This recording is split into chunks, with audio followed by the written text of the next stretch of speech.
Hi, I'm Andy and this is my track TZR250 that I picked up about a year or so ago on the New Zealand auction site Trade Me for 500 bucks. That's about 250 quid. It had a seized engine. I've done a little bit of work to it now, got it running, but that's about it. So time to now put a bit of time and effort into improving it to make it a proper track weapon. As it stands, it has a pretty RS250 Mark 1 track fairing on it. It's got a Yamaha R6 rear shock, but that's about it. So, first things first, well, I think as you can see, she's still got her standard exhaust on. So let's look at improving that situation. But what are we going to improve it with? Well, through the post just recently, got this lovely package with a couple of lovely shiny pieces of mild steel in there from Martin Johnson. These are 890 tuned race pipes for the TZR250 1KT 2ma. They'll allow it to rev a little higher, and yeah, let's see about pulling these out and getting them fitted.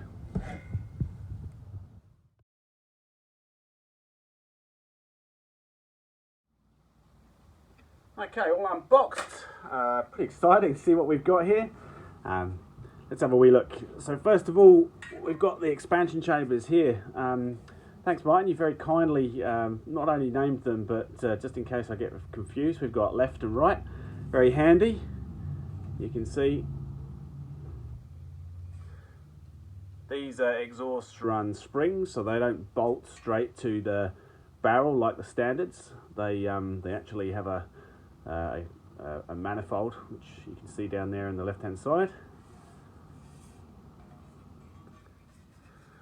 And as I said, these are 890s, so Martin can inform us what that actually means, but they're basically allowing the bike to rev higher than the standard does. Then we've got the stingers, come with their bolts that will bolt them onto the exhaust with in a bit.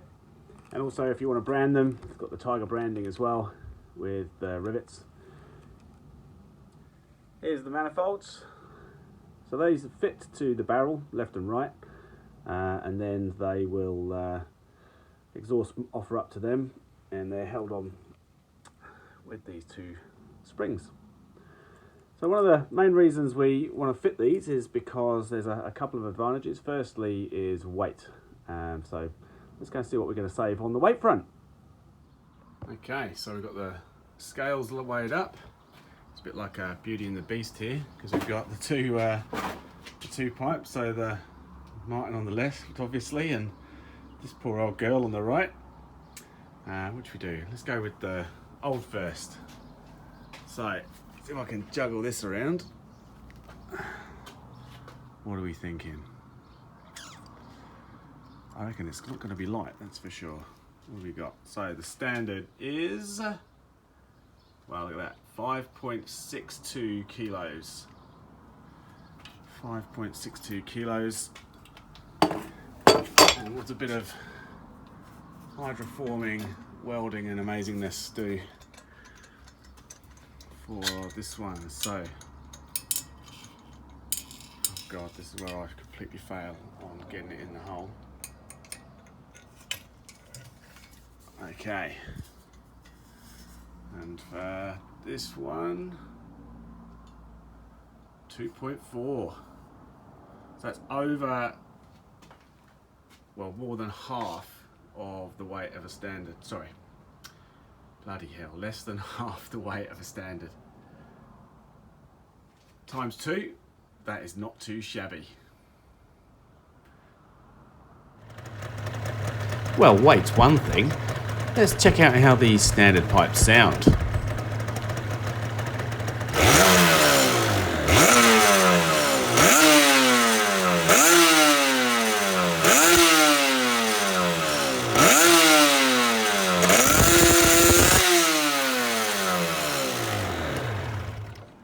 Yeah, not too bad.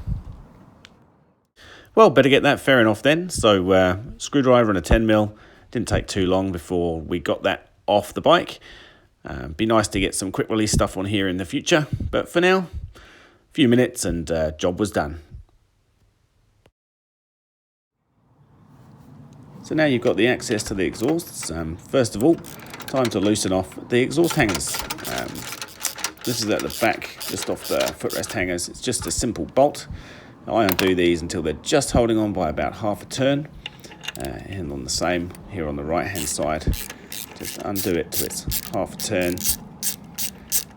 That way you're not putting all the pressure on the exhaust pipe at the front there. And then you can come to undo these and the whole thing doesn't just fall off in a big heap. You've got a bit of control. To get to the exhaust studs, need a bit of a longer extension bar on the socket to make life easy. Here I've got a long and a little short, just popped on the end as well. And I tend to try and loosen them one off and then take the other out. These are really good, these standard exhausts, for pinching up well. The design was great from the start. You often don't get with the standard exhaust gaskets, you don't get any leakage, so they keep your engine pretty clean. A bit different from when you put race pipes on and maybe you don't use a bit of silicone sealant between the barrel flange and the top of the pipe. A lot of goo can come out. So these are nice and clean and tidy. These have been on and off a few times, unfortunately, as I've been getting the head and the barrels all sorted from the siege that it had suffered before I rebuilt it. But still, they all came off pretty easy. So you can see, because we've got the rear bolt in place, it makes it nice and easy. It's all staying in situ. And here I'll just go to the right hand side now. Get that bolt out, give it a wiggle, and she comes off lovely. Yippee. In fact, so keen that the left hand wants to join her pretty prompt. Same again, supporting it at the back. Little wiggle, undo that half turn of the nut, and she's off.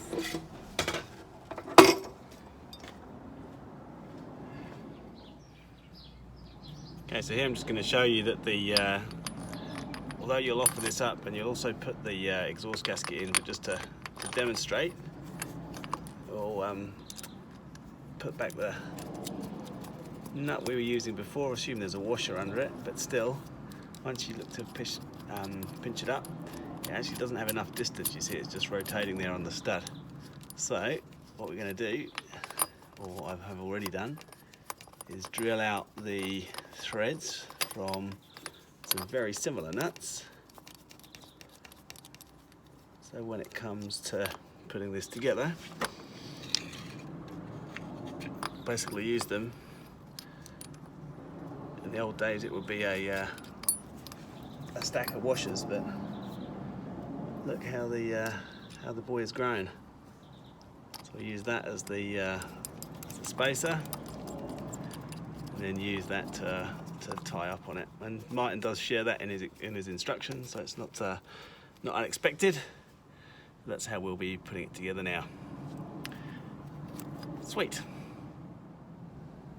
There they are, both installed. You see the spacer nut there, and ready to offer up the pipes. Right, so now time to offer it up and see how we go. If we look through there, God blimey, would you believe it? She even matches up. Okay, one down, one to go.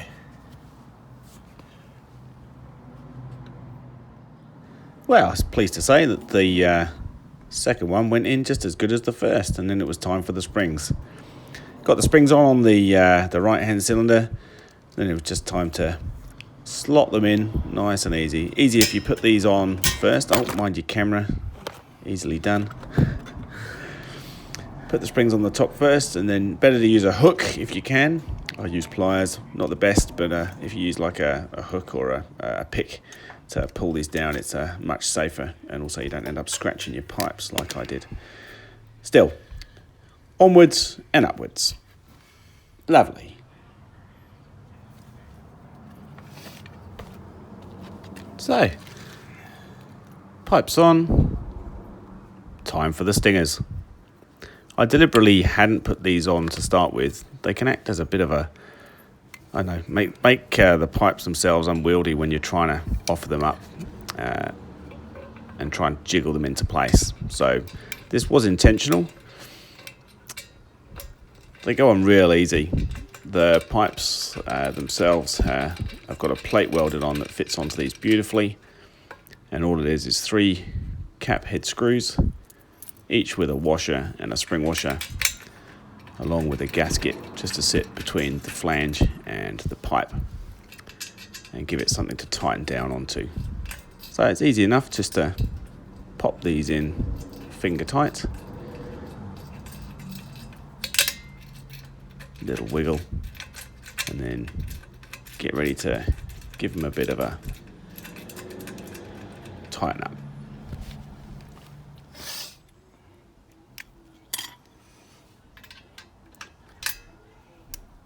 Pretty straightforward process.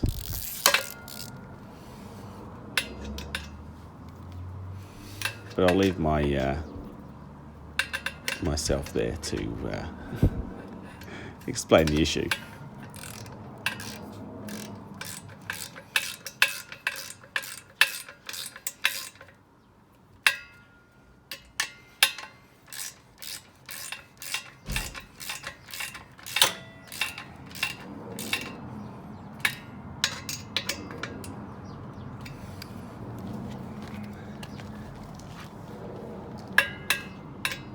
Oh dear. Extension bar? Maybe. Yeah, in being a clever bugger, I'd not accounted for that third screw and how we're going to access it. Oops.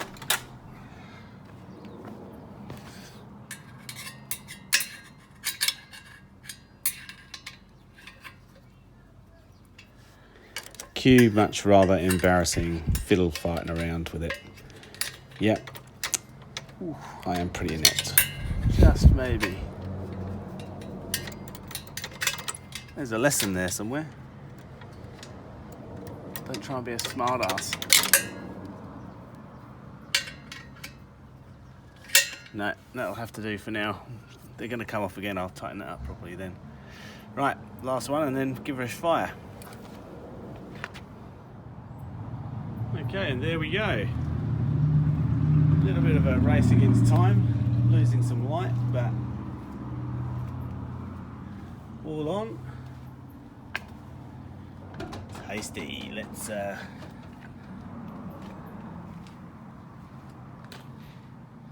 fire up. So let's go for the first fire up of these Martin Johnson high ribbon pipes.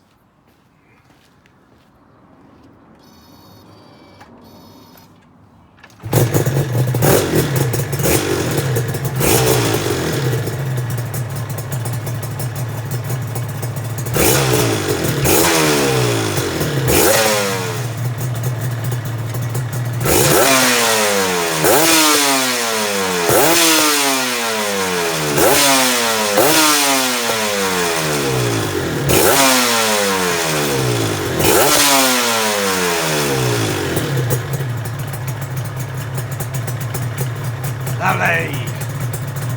So after that, I found an app and thought we'd get some decibel numbers.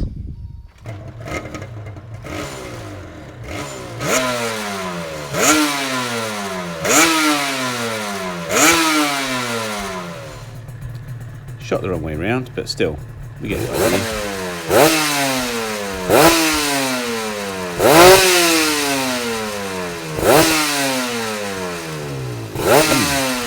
Crisp. So the standard pipes, they came out 102 decibels. And then the race pipes at 107. So a bit louder, certainly sounded a bit crisper. And that's the end of the video. So thanks for watching. Hope you enjoyed having a look at that. And I must say, now we're keen to see what the numbers will be on the dyno.